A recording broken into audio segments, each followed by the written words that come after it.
That's right, folks. The Trump administration announced late this week that if you're an immigrant and you mocked or celebrated or in any way belittled the death of Charlie Kirk, you may be deported from the country. You get to see the maple tree. Seriously? You want us to shut up about Kirk and his instant karma? Well, I wasn't going to say anything about Kirk or his shooter or any of it until I heard that it's now forbidden to make light of, praise, or rationalize his unaliving. So now I do have shit to say, and you can go ahead and share my content with the State Department. I couldn't give two shits. This is what Deputy Secretary of State Christopher Landau posted on Twitter on Thursday. In light of yesterday's horrific assassination of a leading political figure, I want to underscore that foreigners who glorify violence and hatred are not welcome visitors in our country. He has directed consular officials to take the appropriate action and even asked people to share comments making light of Kirk's death with the State Department. I won't praise the person we now know as a suspect, who was turned in by his deeply conservative family that, according to his own grandmother, don't even know a Democrat. But just as I would for anyone, I'd want them to be dealt with fairly by the justice system, where a jury of his peers get to decide his guilt or innocence as well as his fate.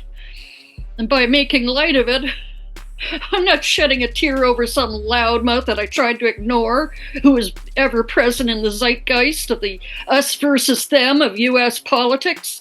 He was just another far-right asshole who profited from talking shit and pushing ugly, intolerant ideas onto others. And yeah, I did mock his giant head with its tiny features, and I laughed my fucking ass off at South Park portraying him as Cartman. That shit was funny as fuck. I sure as hell can rationalize that he died because a young, radicalized white man, indoctrinated by church and family and social media, who had access to firearms, just like so many other shooting deaths in America, including the one that happened the very same day at a high school. Those are the facts, so you can call me a mean, nasty Canadian, and you can report me to the manager, you KKK Karens.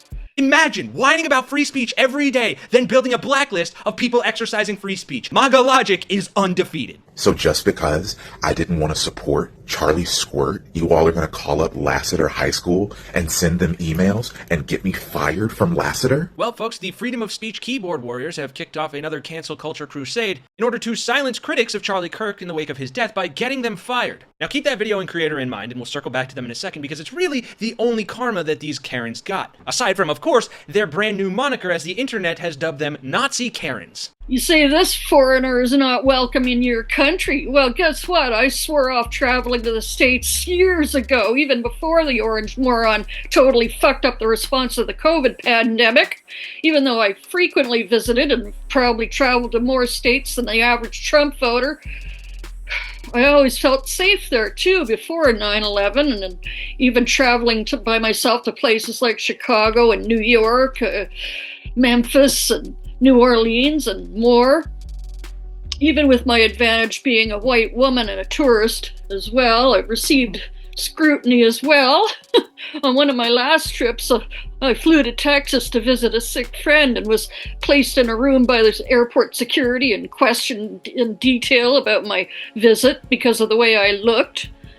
Another time I was held up by border agents for having camping gear and costumes in my trunk on our way to a pagan festival. I've been laughing, and I will be damned if I stop laughing at your hateful arrogance of your Republican Party, your tantrums, and your sense of entitlement to run roughshod over anyone who thinks, acts, or looks differently from some unnatural, idealized version of a real American.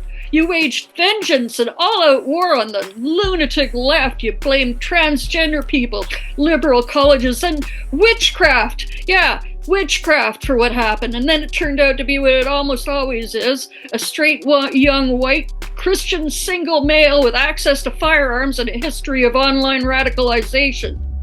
So now that you can't accuse your usual demons of choice for what happened, and you can't do any introspection or take accountability for yourselves, instead you want to impose surveillance of our social media accounts and inflict penalties on anyone who responds the very same way you did when someone like Paul Pelosi got his skull cracked by another one of your cultists.